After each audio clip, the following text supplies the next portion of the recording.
All right, Ryca fans, this is part 1 of our CS-1 build video. This is basically the video showing you how to assemble the CS-1. You'll see in the other videos we have carb jetting through body panel fitment, but this is the actual assembly process, converting the bike, the Suzuki Savage S40, into our Cafe Racer. So to start out, we're going to...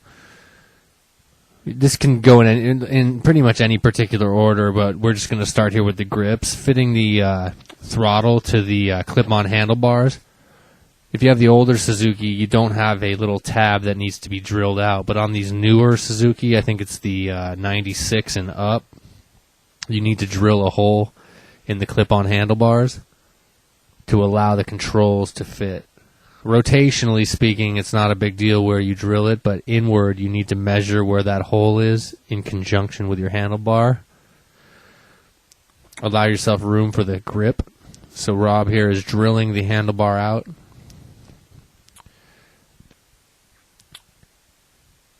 Using a screwdriver, open up the throttle and fit that inside. Now you want to leave yourself about a 1/16 of an inch over the end of the throttle to allow for the grip that we include with the kit, the GT grips to fit on. Now also, we don't tell you an exact measurement here because some people are using clip-on bar mirrors that clamp over the end of the handlebars. So in that case, you would actually bring those in further. So depending on what you're using, if you're just using the throttle and you're using the inside mounting mirrors, then you would want to make sure that throttle comes flush with the end of the bars. Tighten up the throttle assembly on the bar once that tab is in place, and then you can later rotate the bar in the clip-on mount, obviously. So if rotationally speaking it's not right, here you can see that we're rotating the bar. This is pretty self-explanatory. We just thought we'd mention how to do that attachment-wise. And there's the finished product. Here's the GT grips that we include with the kit. Obviously, there's two different sizes. One is larger for the throttle side. The other one's smaller that fits right on the bar. Now here, you're going to see, you're going to make a measurement, make a mark on your bar where the grip would end so that you know where your controls will go. So you can look there, make a mark with a Sharpie, and you'll know measure-wise in how far in to drill for your clutch controls. Here we're showing an example on where we're drilling, but this is pretty self-explanatory once again, but we just thought we'd mention it so that there's no confusion. If you have the older style bike, the 86 through 88, none of this is necessary because the controls clamp on.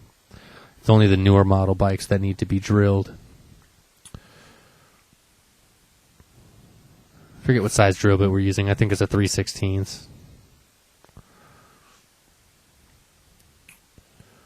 It's either a 1/8 or a 3/16.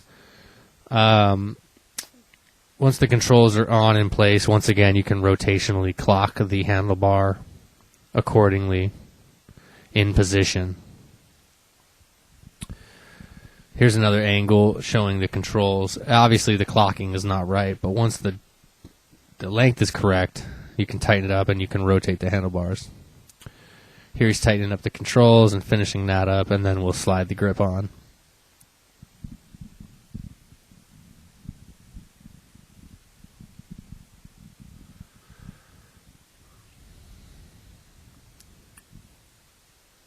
And he's tightening up the clamps here, rotationally speaking, getting the grips and the controls in position. You can obviously adjust this later as necessary.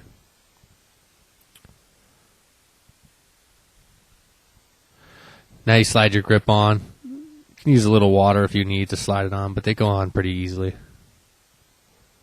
It's a little trickier getting the one over the throttle control, but that's not that bad. You just give it a little bit of muscle. Sometimes if you heat them up with a heat gun a little bit, it helps to soften them, or a blow dryer. Alright, now that that's done, on the front, we're going to attach the gauges. You're going to see the powder-coated gauge brackets that we include with the kit. Obviously, there's a bend on the end of them. They bend down, so there you go. See, as the bends go down, there's the gauges. Put the gauges in, attach the nuts to the back of the gauges, to the brackets. the nuts that come with the gauges. Once those are attached and tightened down, you can attach the brackets to the triple trees. Now you're going to leave the top, upper and lower clamps, and you're going to use the Allen head bolt that we include with the kit through the top, and then there's a lock nut for the bottom. Here he's attaching the Allen head cap bolt, cap screw, and then the lock nut on the bottom. Use an Allen wrench up top and a wrench on the bottom to tighten those up. Make sure that they're reasonably vertical. If you do this correctly, they won't rub the headlight. There's the bolt that we use that we include with the kit. Here's the speedometer. We put that on the right. So there's the bracket. Obviously the bend according to the way we're showing here in the footage. Tighten down the nuts on the back side of the gauge and tighten those up with a wrench.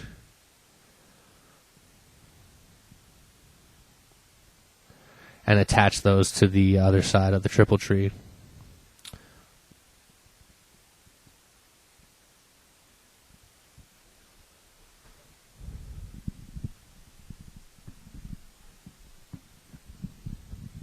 Once again, making sure that the gauges are reasonably vertical. There you go. Here's another shot, footage of the finished assembly. Allen head bolts up top. Gauges go underneath. Here's the extended custom Ryca Speedo cable that we had made. This is custom made 20 inches longer than stock. You won't find this anywhere, only from us. So when you assemble that, you put it on the bottom, attach it, make sure the square cable inside slides nicely inside the speedometer gauge, and carefully thread this on there. You may want to take the headlight off if it makes it easier. Thread the cap on, hand tight, finger tight. You may want to put a little bit of oil inside there too, and then the other end will thread it. That little notch will go into the transmission right on top where the original one goes. Slide it down and tighten it up. Now this is basically finger tight once again. I like to oil these cables. Now it's very important that you note, don't put any kinks in this cable anywhere along its path. You can route it how you like it, but no matter what you do, do not route this with any kinks. Any like zip ties is not necessary to use a zip tie on that cable. You want to keep it loose, otherwise the internal cable will break. Okay, here's the motor mount bolt that we include with the kit. We include 3 motor mount bolts. This one is the top bolt. You'll see as it comes out, there's the acorn nut that we include with the kit that goes through. And if you look at our frame cuts video, you'll see where to cut the frame at. Now we include 3 motor mount bolts for all 3 of these. Now you'll see that they are sized accordingly to the new cuts that we include. Now if someone were to shave these down further, these bolts have a little extra thread on them. You could theoretically shave your motor mount, your frame down a little bit more if you wanted to. We allowed for about 1 inch of extra room on the threads to work with. So here we include the second motor mount bolt that's got the acorn nut on it. That middle bolt there will later house your decompression fittings. So we will mount the decompression lever, which was the original shifter lever, to that unused hole right there on the frame. There's your motor mount bolts. Make sure you torque these to factory specs. And your third bolt back here in the back, we're going to include a bolt. This is the third motor mount bolt that we will include, but this will also double as your kickstand bracket that we include, the Ryca custom kickstand bracket. The original bolt will leave. Here's the new bolt that we include with the kit. You'll notice it's a little bit long, and that is so you can fit the custom Ryca kickstand bracket. Here's the custom Ryca kickstand bracket. Now it's very important to note that you'll see 2 spot welds on this that allow the kickstand to either close fully or open fully. Those 2 spot welds we're going to have to get ground down, and I'll explain later. Here on the original kickstand, you want to remove this tab. You can either just twist it right out. It's not actually threaded, it's pressed in, but you can vise it and then just twist it out. You'll see it pop right out. As you remove that, fit this right here in your kickstand bracket. Now I'm not showing you the little spot welds that you need to grind down. Now there's spot welds on this bracket. You'll notice it won't open or close fully, and I'll explain later what I'm talking about. Here's the original kickstand bolt, goes through the bracket, through the kickstand itself, and on the back side. Put some Loctite on this, as well as almost every other nut on this bike, because this bike vibrates. You want to make sure none of those come loose. Here on the back side of this, you tighten down the original nut that came with it, being very careful not to strip the Allen head. And then, as you see on the other end of this kickstand bracket, there's an Allen head bolt with a nut on the back side of that too. This is going to be special assembly. Now here with the kickstand closed, you're going to use the original spring, or one of the two original springs, the longer of the two, and attach that to the original kickstand to the bracket. Now here's the kickstand cross member plate that we include with the bike, with the Ryca CS-1 kit. This is a cross assembly, and as you see here, that Allen head bolt will attach with a small nut on top of the kickstand assembly, and this is going to be a cross bracing. And here's another image of how that is assembled. That single bolt hole will line up with the kickstand bracket.